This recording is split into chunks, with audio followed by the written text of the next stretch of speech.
Hello and welcome to our April webinar. I'm Amanda Klinger, And I'm Dr. Amy Klinger. and we are the Educators School Safety Network. We are a national nonprofit organization, and we provide school safety professional development and technical assistance and resources for K-12 schools. And one of those resources that we provide is this free webinar.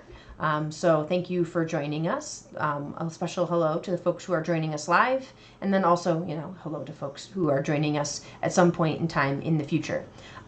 If you are joining us too far in the future, it's probably important to note that we are recording this during the middle of April 2020, and here in the U.S., we are dealing with a very specific issue, the global pandemic. And so we're devoting this whole webinar to talking about what does that mean for schools. And we're sort of specifically focusing around this concern of everybody is in social distancing and looking towards the light at the end of the tunnel. And we understand that that won't be a total return to normal, and that a lot of people have endured a lot of hardship and a lot of tragedy. But there is a light at the end of the tunnel, and things will get better. And the question is, what does that look like for schools?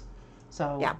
Well, and a lot of the discussion that we've been having so far in this pandemic, on our podcasts and so on, has really been talking first about that transition to online instruction and what that looks like and what some of the safety concerns are, and some of the issues that online instruction raises. And clearly, we could do a lot of conversation just about that. So you may want to go back and check those out if you're struggling with some online sort of issues.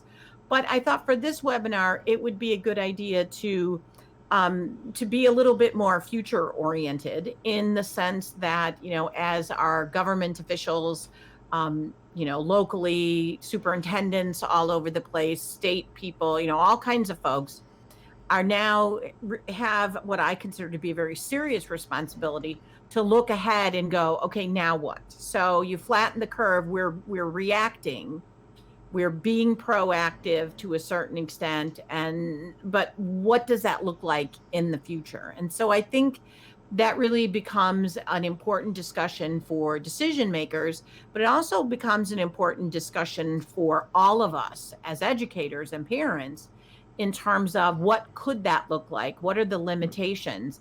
And I want to focus also on what are the opportunities as well. And so I think that's kind of where we wanted to go today.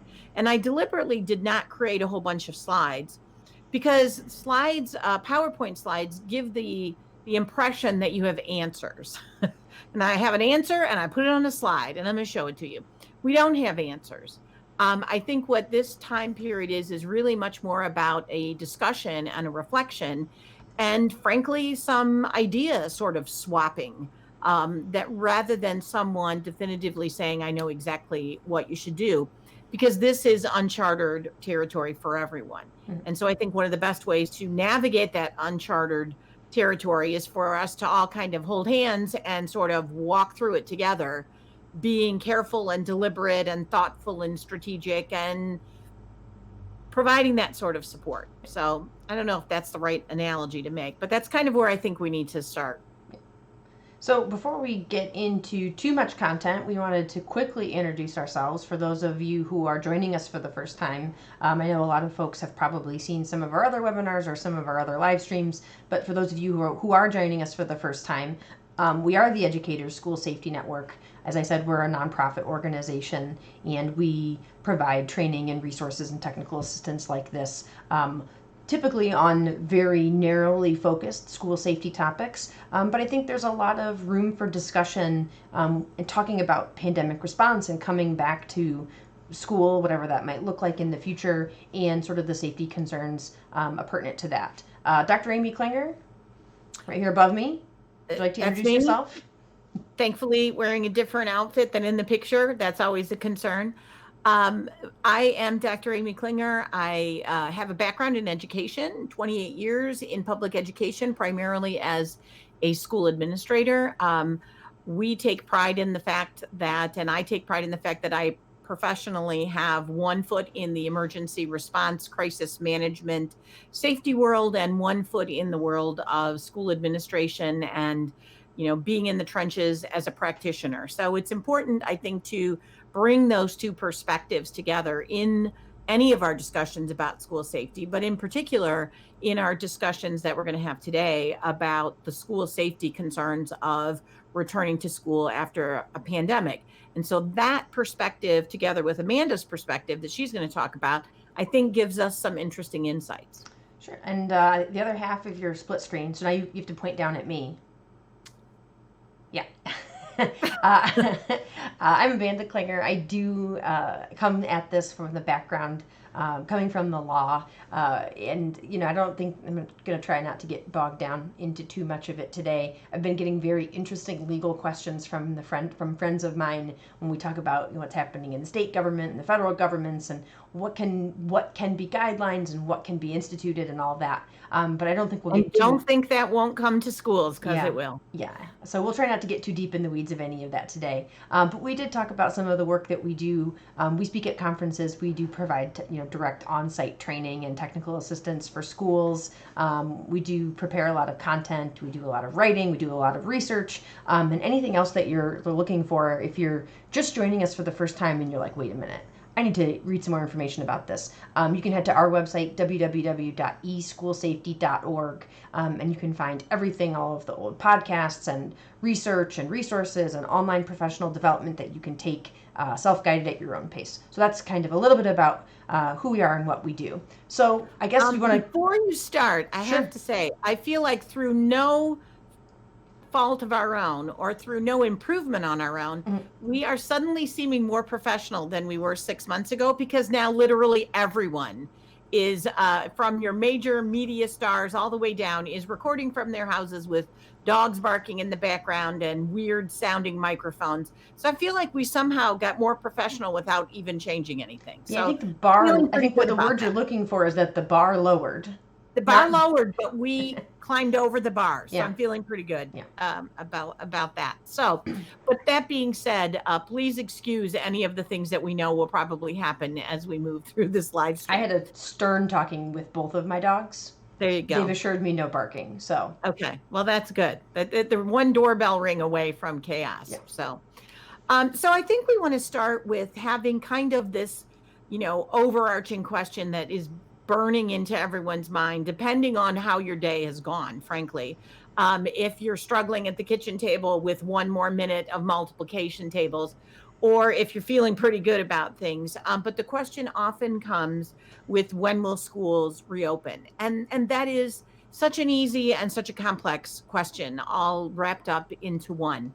And so I think it's first important to let's take a look at what we know to be true as of today. Oh, you mean you don't have just an answer? You just don't have you just don't have an answer? I have an answer, but I want to show you what we know to be true first.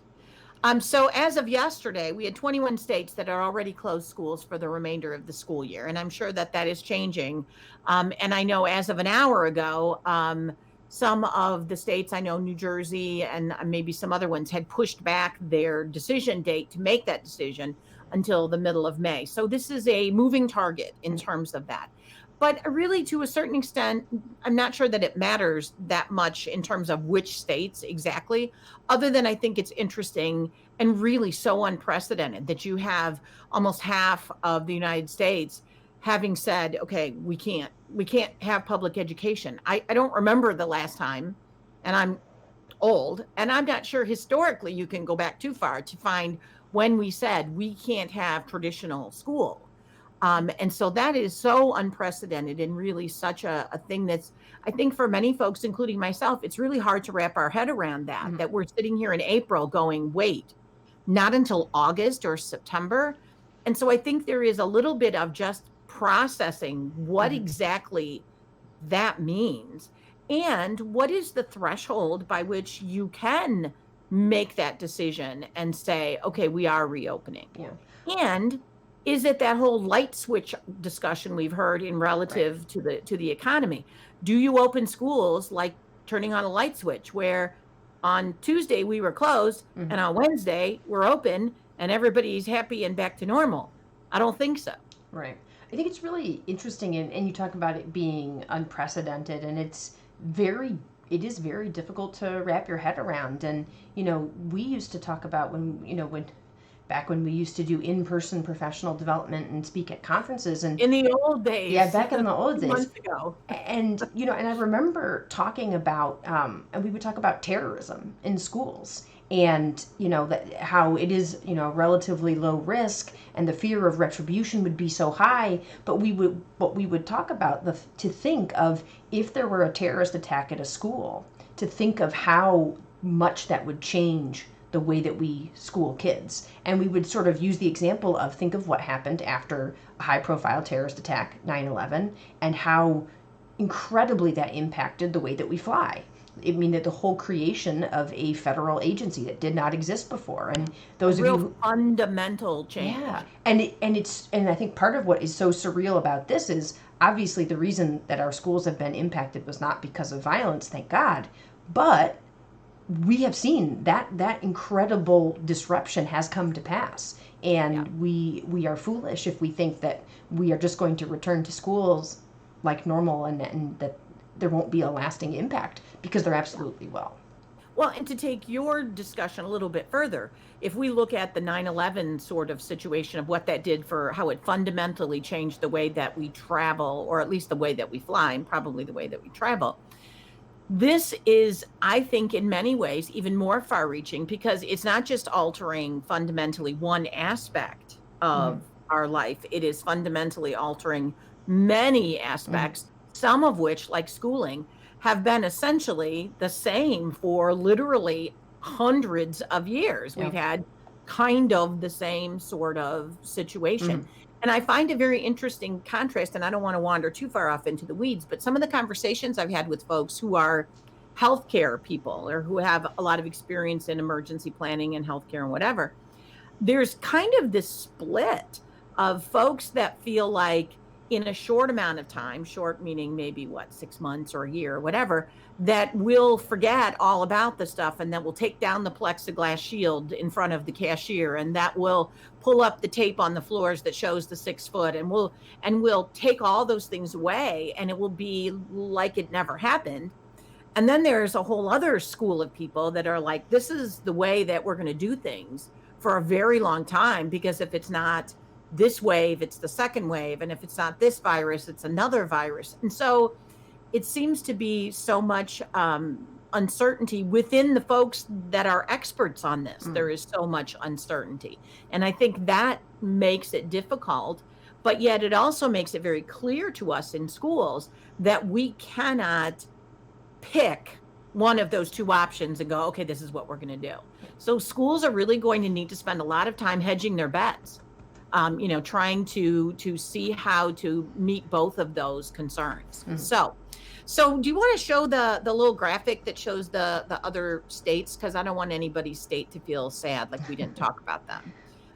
But I think the little graphic that we have that shows, there you go, that shows that whole continuum, and it's kind of a nice statistical, not a nice bell-shaped curve there, but sort of you can kind of see where everyone's kind of congregating and where that's sort of ending up, and how those early possible dates look so different within just a week and within just a few days. And so that uncertainty really, I think, is kind of the big takeaway here. And anyone that says that they know for sure what to do is lying or is misguided, because we don't know. We're navigating it in a very uncertain and cautious sort of way. Well, I think it's also important to note that this decision to have traditional schooling or to continue with at-home virtual instruction is not something that exists in a vacuum. These are not decisions that are being made only by the state superintendent of instruction,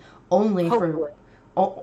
but they're not. I mean, the fact of the matter is that they are not. And some of the new federal guidance that's coming out, we're talking about the reopening of schools and daycare centers as a means to which we might be able to get people back to work. So we do have to kind of think that these things don't operate in a vacuum. We want to make the decision of what's best for students and what's best for teachers, but that is not the only driver of the decision making here. Well, but in that same vein, one of the concerns that I have that I didn't really plan to talk about today, but you sort of lit that question to me. One of the concerns I have is that schools are such an integral part of this sort of recovery process and this normalizing Mm. process. But yet I'm beginning to be a little bit uneasy that so far, at least, it doesn't seem like education folks are getting much of a voice in terms, and it shouldn't surprise us because that's one of the things I complain about routinely. But I am a little bit concerned that as we look at sort of this, the economic recovery and the task forces and the groups that are making decisions at various levels of government, I really would advocate very strongly for educators to have a voice in that, Mhm. because education has a real impact on the economy and vice versa. Mhm. And so I really hope that we get to be one of the players at the table to provide that input and to be able to influence what's happening, to advocate for kids and educators. So, for what it's worth, that's my concern. And then there's the question of, does closing schools really help? Obviously, as educators, need to have a seat at the table and need to have a voice in that discussion with deference to the scientific and medical experts who do really know. And then but the concern is, how can we know? How is it something that you can really study? I mean, this virus has been so fast moving that it's not like you can say, oh, well, 4 years ago when this happened here or when it happened somewhere else, that we can study, well, here was the impact of closing schools. We really, can't know the impact of closing schools. And so, Well, and as I was creating this slide and I'm typing some models, I'm like, ugh. I mean, how many times have we heard that? And I mm, understand the modeling, you're modeling the unprecedented, mm, but there is no agreement. mm, And just because some models indicate either for or against, or there is no precedent by which we can make that decision. So I guess we could also make a slide of, but what if we didn't close schools? I right, mean, which side do you want to err on that? right. So then I guess the question kind of transition to, how are we doing at distance learning? Obviously, this was not something that really had been planned for in any large scale. A lot of educators that we spoke with, this is something this is literally getting shoved off, into the deep end of the pool. Yeah. And do you want to talk a little bit about this research? Yeah, we're just starting to see some research, and keep in mind, I mean, how do you do research in 4 weeks of a pandemic? So clearly this is not, uh, you know, not necessarily adequate by any means, but in some preliminary research, they've been looking at the fact that about 40% of teens report that they hadn't done any online lessons whatsoever. And not because they didn't have access, but more just that they weren't interested, or a variety of other different factors. Mm-hmm. And then if you look anecdotally, in like some of the bigger school districts, urban school districts, but also in other places where I was sort of anecdotally looking, a lot of districts are reporting that it's about 50% of students, who are participating and 50% who aren't. And as our listeners here, I'm sure you probably have some personal Mm-hmm. statistics on that in terms of how your folks are responding or how your students may or may not be responding. But what we do know is, just because we put this lesson online and we said, oh, we're having online school, we know for sure that that everyone didn't just go, oh, okay, great, now we're doing this thing. The transition is long and difficult. Just like if we were doing traditional face-to-face school, we have a significant number of kids who are not successful in a traditional format. Clearly they are not going to suddenly become successful in an online format, especially if they are in need of intensive supports and interventions, which we really struggle, to deliver online. So we can, to a certain extent, we can say, well, at least we tried to continue education, which we did, but we should have no illusion that it was successful for 100% of kids, Mm-hmm. because it's not. And so that is going to need to be addressed, both in the transition back to traditional school and in our plans and our flexibility to be able to toggle back and forth potentially between online environments and face-to-face environments. We have to be sensitive to the fact that neither one of those is 100% fantastic situation for every student. So then I think I like that you pose all these questions. When will schools open? Like, we have an answer. We don't. What will schools look like in the fall? We don't have an answer for that either. But I think it's important to start thinking about, how can we transition back in a way that is safe but make sense educationally. And that's not any different than the calculus that we do in our normal school safety work. What are we trying to accomplish from a safety? What are our safety objectives? And then how can we do that in the way that makes sense? Because I'm still educating kids, and that's still my primary goal. So yes, the pure safest would be to never have kids come back to school ever. And you could just social distance in perpetuity, and technically that would be the safest. But the question is, how can we reach an acceptable level of risk and still achieve our educational goals? And for some schools and some folks, this is going to be tough because we work with a lot of schools that have never really thought strategically about safety. They just have come from the perspective of this is what we've always done. Well, we've always had the buses line up this way and we've always done this thing. And they haven't been willing oftentimes to adapt what they do in their daily operations for safety. They have just said, well, this is what we do. And we talk all the time about doing things for the convenience of the adults, that this is just the way we do it because it makes sense and it's easy and it's quick and so for some schools, that's going to be a real challenge because it's asking them to think differently about something that they haven't thought differently about in normal circumstances in the old days, if you will. For other schools and other leaders, this is going to be less of a problem in the sense that they have develop the capacity to be flexible, to be strategic, to look at something critically and say, okay, for safety, this doesn't work. So we want to do this, or we're going to try this way. And so when we have organizations that are so deeply entrenched, it's going to be tough. They had a tough time transitioning to online.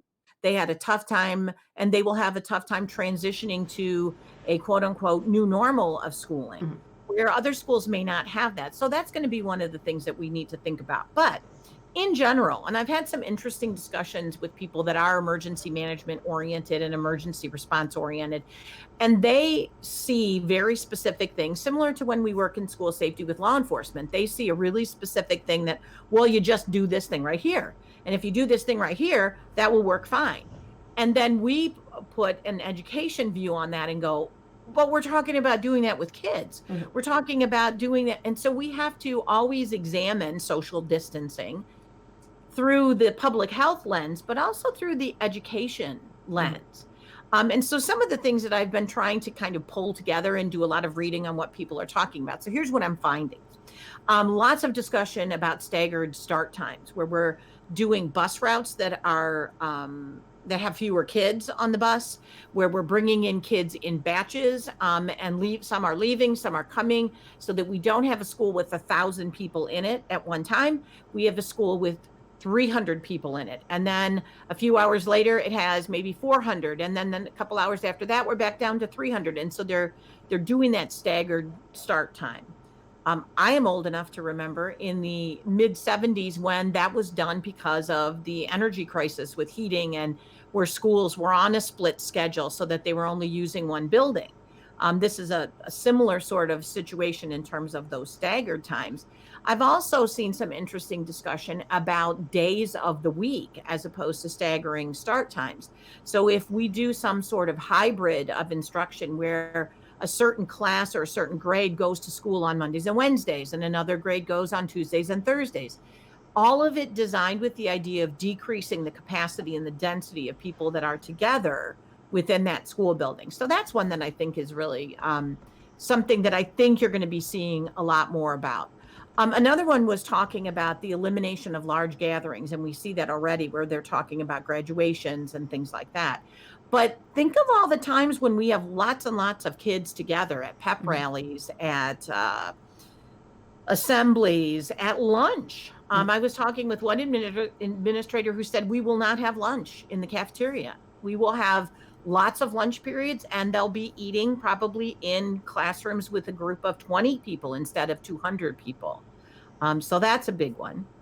Do you want to jump in here on any of these before I keep plugging Well, I away? mean, the same thing, passing periods, arrival and dismissal. It's the same thing of how do we have to have a passing period. How can we do that where we have just few, less population density, where we have less people? And same thing, arrival and dismissal, that we're just, instead of we're all dismissing at once, we're going to dismiss some, and people disperse, we're going to dismiss others, and people disperse. So it's sort of a bunch of different ways that these are the things we have to do to run a school, but how can we do them in a way that we're sort of embracing the notion of socially distance? Well, and the pushback on some of that is going to be this convenience of the adults. Well, this is all the way we've always had lunch. And well, I don't want to have kids in my classroom because this is my duty-free period. And all of those different things that are going to become potential obstacles for some of those things that we've talked about are going to have to be dealt with, because the bottom line, as you've pointed out, Amanda, what are we trying to accomplish? We're trying to accomplish lower density,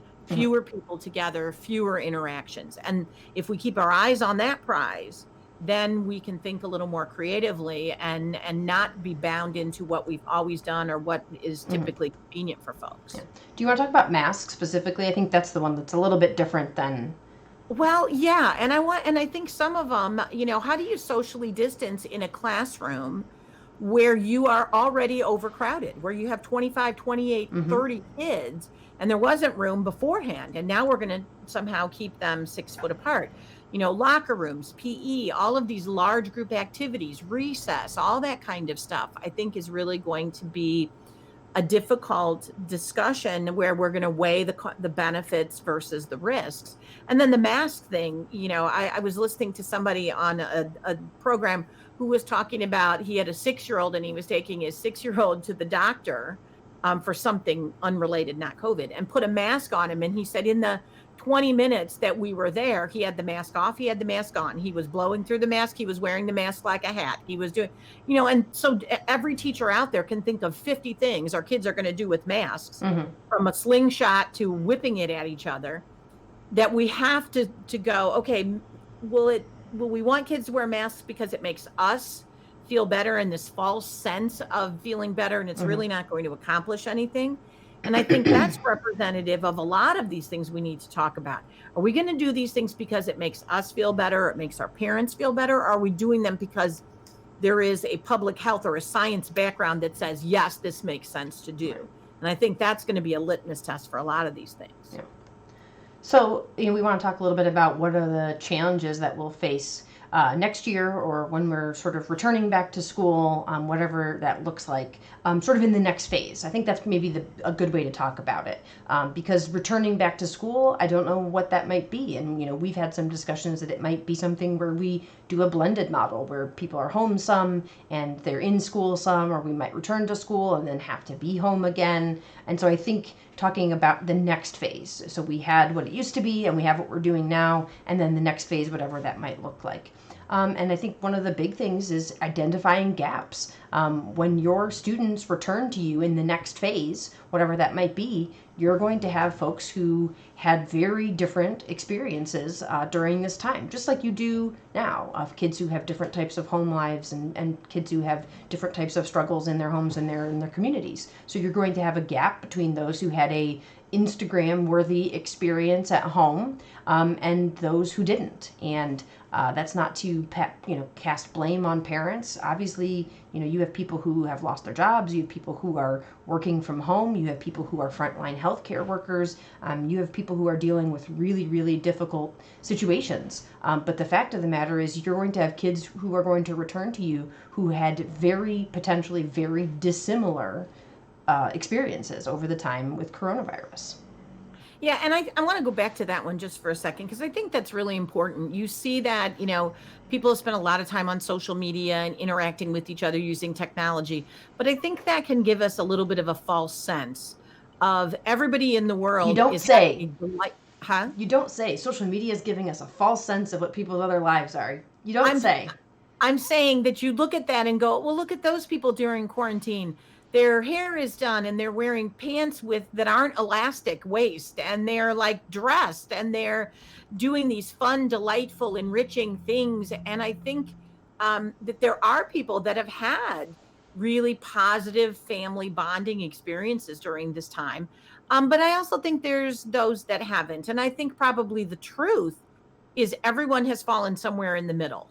Mm-hmm. But I think we have to understand that there are those extremes. And I worry about the ones that have had really negative experiences where school used to be the place where they went to get away from Mm-hmm. a really unstable home environment. Mm-hmm. And now they've been immersed in that for a very long time. Mm-hmm. So I think we have to identify those gaps. I think that is a little bit difficult to measure, but probably to me, one of the most critical pieces.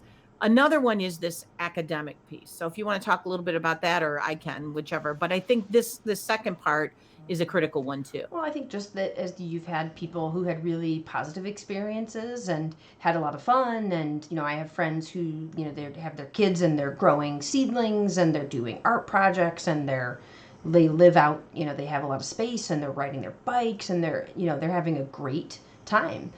Similarly, you have students who are going to have come back and had really a lot of academic growth. Kids who had free reign to read whatever they want, or kids who were really into math and were doing so much math and were gained a lot of and went up a lot of levels and saw a lot of growth in the things that they were interested in. And you're going to see kids, just as we said earlier, 40% of students say they're not logging into any lessons and participating. You're going to have kids who lost a lot of ground, academically speaking.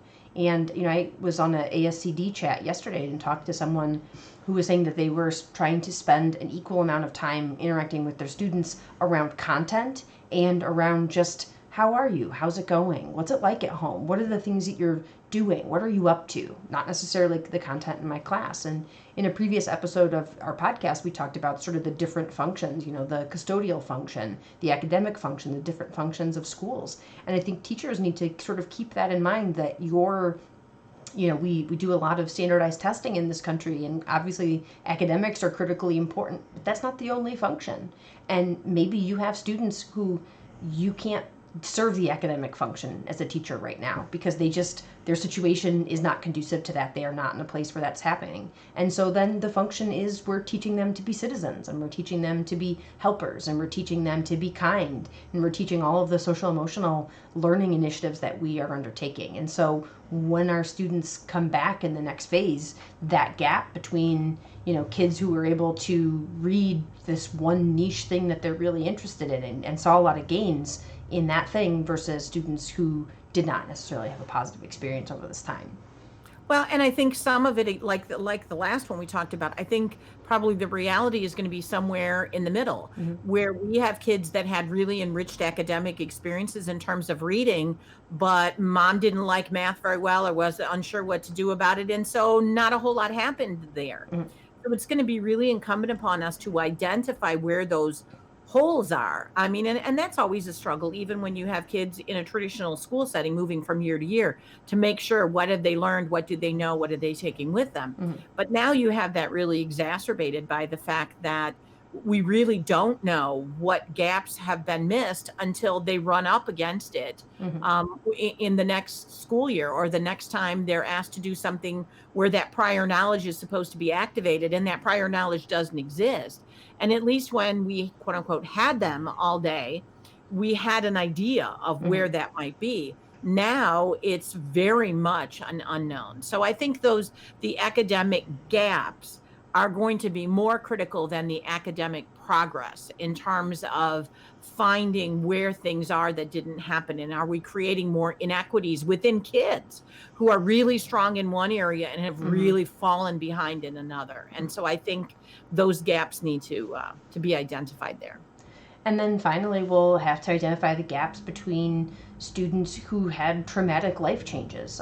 We've talked in some of the previous episodes of students who their home life isn't great and things are sort of at a low simmer. And then with everyone being home, that you have abuse or domestic violence issues that are brought to a boil by the fact that people, or students who have lost someone to the coronavirus, or other health complications or problems. And that we talk a lot about recovery and coming back to the next phase of what this might be. And this obviously is going to be different in different parts of the country that have been more heavily impacted. But we're going to have students who had serious impacts in their lives of what was happening, and that we talk about students who are able to sort of make gains, and we have students who are scraping by, who are in home lives and home experiences that they are like trying to exist.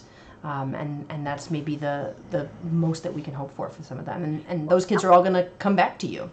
Yeah, and I think it's really important to kind of acknowledge the fact that while this has been a communal experience in the sense that all the states are impacted and all of, that there's been some commonality, there is going to be really significant discrepancies between kids who said, well, we stayed home for a month and it was kind of boring. And now I'm back to school.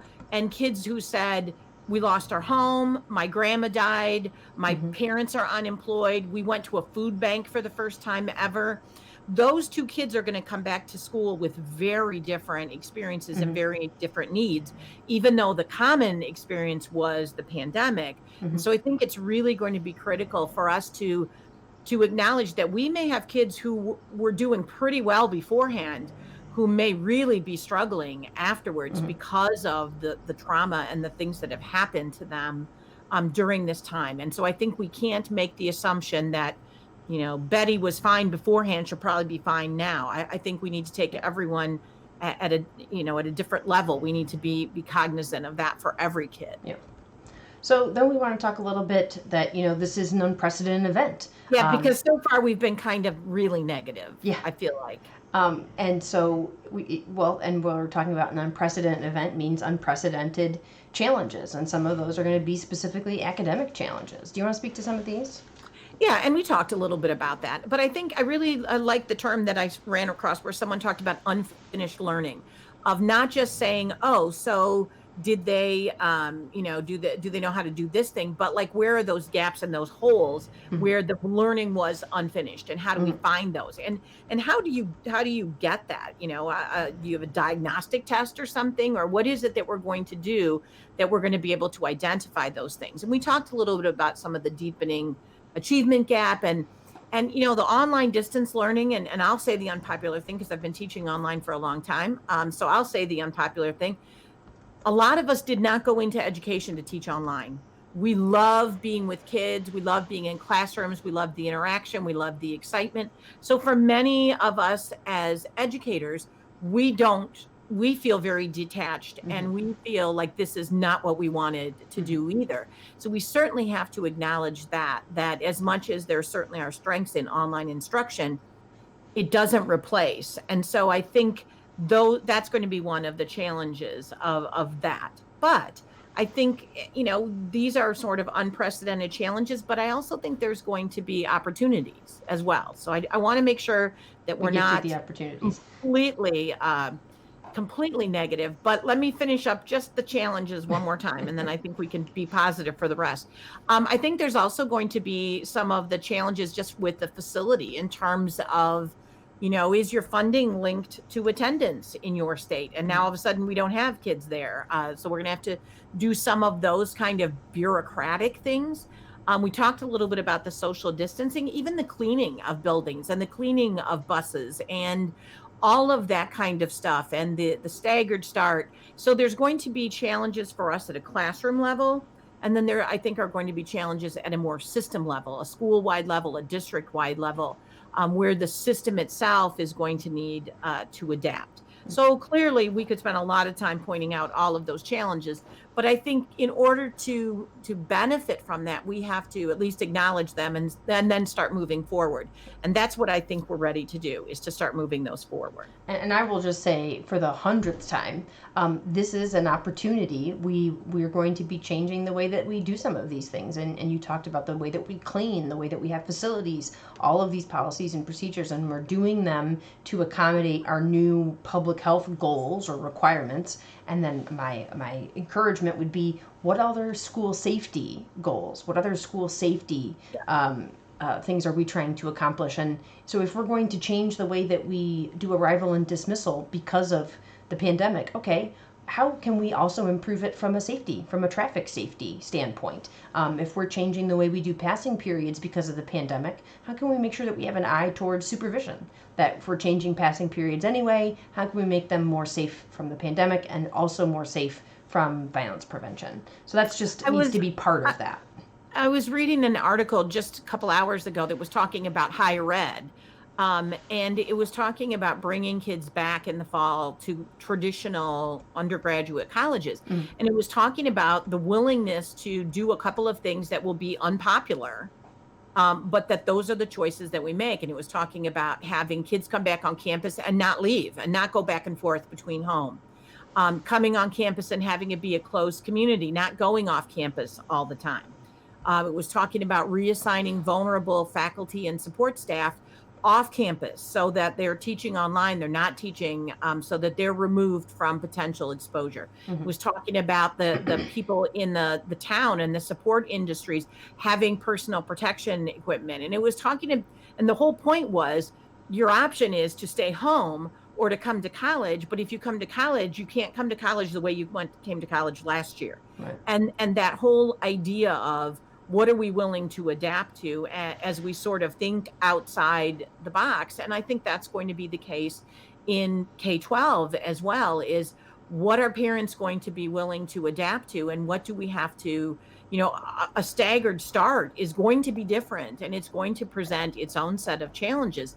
But if that's the way that we can bring kids back to school, I'd rather have my kid back to school in a limited sense with 300 people in the building than to say, stay at home for another 9 months until we can have 1,000 people in the building again. Sure. So I think that thinking outside the box and really overcoming those kind of obstacles presents us with some really good opportunities to do things that, number one, are for safety, but also are some things that maybe would be beneficial down the road. And so a couple of those things is talking about some kind of a July catch-up session.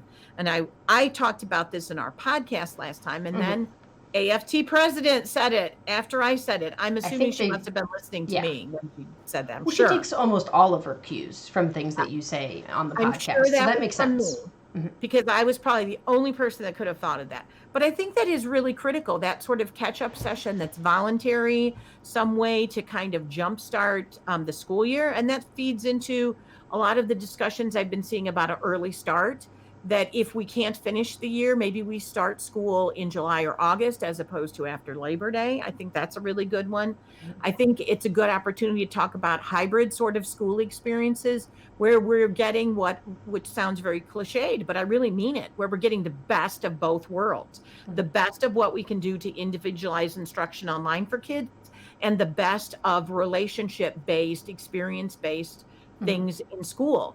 Do we really need a kid to sit in school and read a chapter and do a worksheet when they can do that at home, as opposed to we need a kid to be in school to interact with the teacher and to do and have these experiences?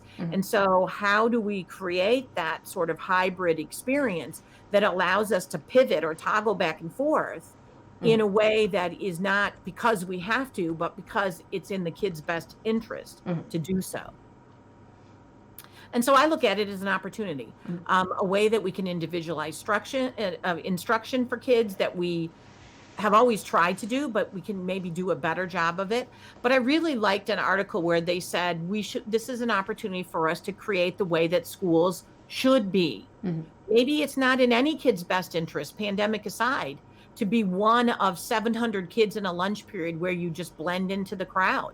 Maybe we'll do a better job in being relationship based if we have less density and we have a smaller group and we have a more cohesive circle rather than just sort of this kind of Wild West sort of idea. And even the idea of improving our own online instruction, having some time so that our online instruction is not an emergency situation, but rather a choice and a deliberate choice where we're saying this works better online.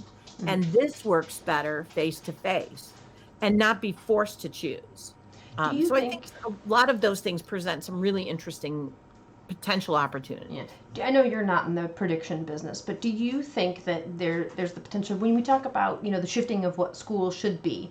And you sort of said this earlier that we have a lot of kids, especially when you get into the high school level. You have a lot of kids where our traditional school, and you have a butt in a chair and you do this, and that is not conducive to their skills and capabilities. And we talk a lot about that we've lost vocational training programs, and that a lot of schools and a lot of places have lost that those types of pursuits for kids. Do you think that maybe this might be something to do that we're stripping back, that this is the way school is, this is the way high school is, and we're instead saying what's good for kids? 700 kids in a lunchroom maybe it's not great for all kids. Having the instruction where everybody reads this thing and does this assignment isn't good for all kids. Do you think that there'll be some of those larger scale changes, or? Yeah, and I think the semantics become really important. Like you just said, this is the way that school is. This is just what we do. Mm-hmm. This is the way that schools should be, which is the optimum, what we want. I'm concerned that we don't fall into this is the way school has to be, where we're settling. School used to be like this, and then it has to be this way now. That's what we're doing right now, is we're doing school the way it has to be for this moment in time. But if we can aspire to the way school should be, because if I talked to you in January of 2020 and said, hey, I want to fundamentally change the way that we conduct school, no one's going to do that. Right. But now we have no choice but to fundamentally change some of the things. And it doesn't have to be a negative. It's only a negative if we allow it to be as such. If we say we're going to do the best approximation that we can to the way that school was or is, that's not going to benefit anyone. Right. As opposed to saying we are going to keep the best of school and we are going to throw away the stuff that has always been not so great for kids. And so now we're going to be able to have a school the way it should be. And I know that seems, aspirational, and it is. But on the other hand, this is an opportunity to do that we remove a lot of the obstacles and a lot of the resistance, because the alternative is to have school the way we've been having school in the last month and a half. And I don't think anybody wants that either. Well, so here's an opportunity to aspire to something better. Well, I think people who talk about reform and education reform, and especially when we talk about inequity in education and achievement gaps, some of those things happen because of systemic problems in schools. Well, the system doesn't exist anymore, right? I mean, what we're doing now is an approximation of the system. Because of this outside external factor, the pandemic, the system that we've had for public education that's existed for hundreds of years, that system cannot exist. So then the question is, do we want to just go back to the way it was? Or do we say, before, like as you said, in January, it wasn't practical to say we're going to totally revamp our system of public education. It just wasn't. There wasn't an appetite for that. It wasn't really possible. Well, now, because of an external factor, we had to totally change the system. And so it is an opportunity. I think it is potentially the biggest opportunity. And if we go back to, one of our slides at the beginning of when will schools reopen, if we are just going to say, we just want to hang on until we can go back in time and have school in fall of 2020 the way it was in January of 2020, then we have missed tremendous opportunities, because we are just going to go back to a thing that in January of 2020, we could have had a lot of discussions about the problems that were there. And if all we're going to do is say, we're just going to hang on so we can go back to what we had before, right? That's not in any kid's best interest either. Yeah. And so I think when schools reopen, becomes less of the discussion and more of what will the school look like when it reopens. What comes next?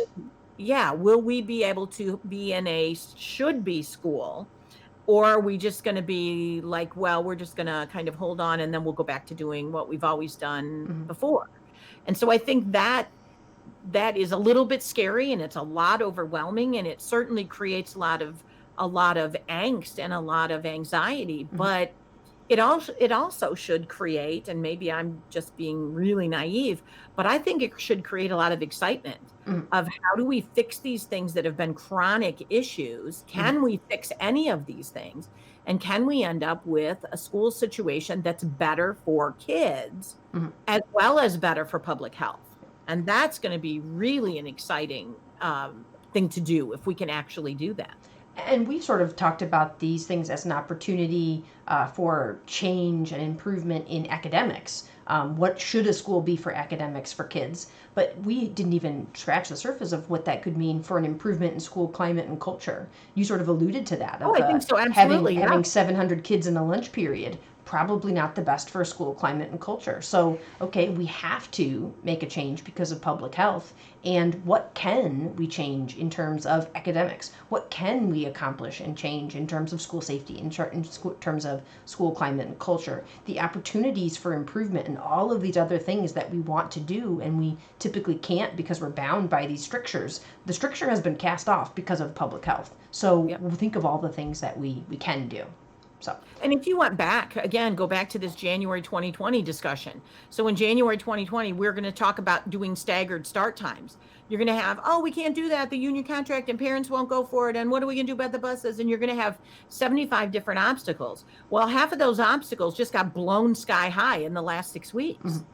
And so many of those obstacles are gone that we have an opportunity. But we also have to be careful that we're not doing something because it's more convenient or the path of least resistance, or it's really not great for kids. We're just kind of doing it because we don't know what else to do. So it really, really sort of creates this challenge for being very thoughtful and very deliberate. The good news is we know what's best for kids. We just have not always been able to do what's best for kids because of the constraints of a lot of things, society, financial, and those constraints are still going to be there. Instability in stable home environments, shortage of money, all that stuff's still going to be there. But at least some of the barriers have come down, and hopefully we'll be able to build something better with that opportunity.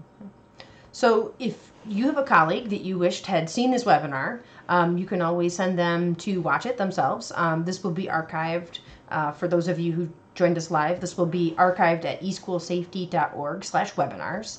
And we encourage you to head to our page for all of the other online PD that we have. We have webinars like this. We have our live streams once a week where we're on video and we're a little bit less formal. We don't typically have PowerPoint slides, but we're still talking about school safety concerns. We have been talking a lot about the pandemic just because it fills up all of the space. But we also have those live stream episodes are available as podcasts. So we hear from a lot of people who like to listen to them while they're walking the dogs, 6 feet away from other people, while they're washing the dishes, 6 feet away from other people. And so that's available as a podcast. And we have aggregated on that online page all of our things that we have available. So the PLCs, the resources, the webinars, podcasts, all of those things are available there. I think social distancing is not that big of a problem when you're doing something that no one else wants to do. Like when you're washing the dishes, I don't think there's anyone 6 feet You don't around. have people like peering over you, Nope, like, hey, what's scrubbing the happening? toilets, nobody around. Social distancing seems to be not a problem when you're doing stuff that people are hoping they don't have to do. Okay. I would like to say, though, I would love to get some feedback from folks about this. What's happening in your school? How is your school beginning to craft a vision for what school will look like in the 2021 school year? Do you think we're crazy for the aspirations that we've just talked about? Love to hear back from you. You can also sign up for the newsletter. You can pause this and scan the QR code. If you head to our website, it'll probably prompt you.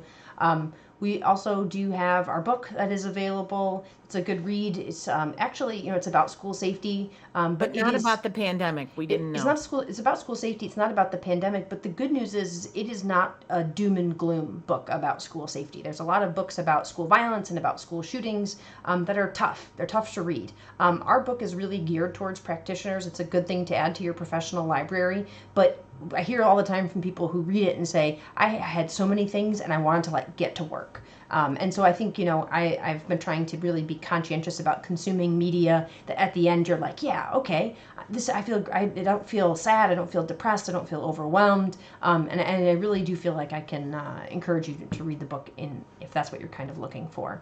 And I think that's really critical because there is, and we say this at the end of every one of our trainings, and it's true for the pandemic too. There is so much that we can do. Here's all the different ways that you can connect with us. As you said earlier, we'd love to hear, what are your thoughts?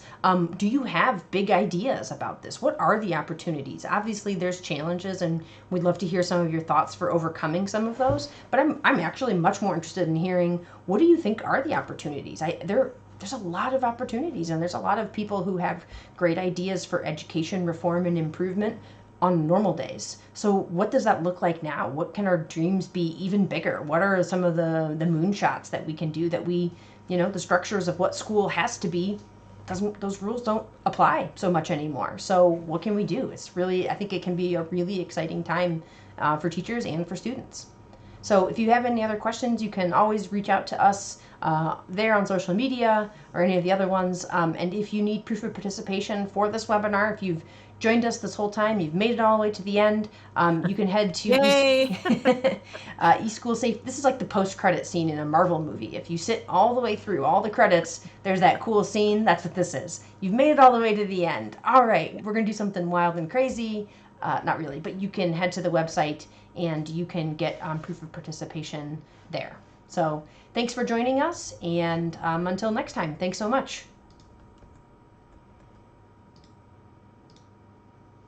Okay. How long was that? 54 minutes.